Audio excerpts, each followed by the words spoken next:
What would your child's life look like 20 or 30 years down the line if they learned how to buy Nike stock instead of buying the next pair of Jordans? Or if they learned how to buy Apple stock instead of their next iPhone? Well, tomorrow we're going to be teaching one of my favorite things, and it's not taxes. I know that's what y'all thinking. It's the stock market, right? It's one of my absolute favorite things. And if you know me, you already know.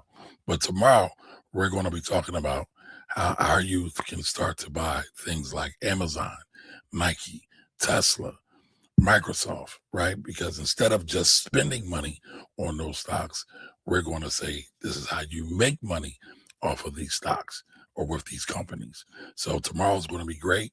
We're going to have prizes, great speakers. By the way, those are cash prizes. We're going to have great speakers and we're going to have great food like we always have. And we're going to have a room full of youthful, young energy. So if you've been thinking about bringing your child out to the Hood Youth Ownership Camp, tomorrow's a great day to do it. We start tomorrow at 9 a.m. and then about 12 p.m. And again, it's going to be great. So bring your youth out to the Six Man Center, which is at 4250 Wissahickon Avenue. Again, if you want your youth to be able to take control of their financial lives, bring them out tomorrow. You won't regret it. We'll see you all soon.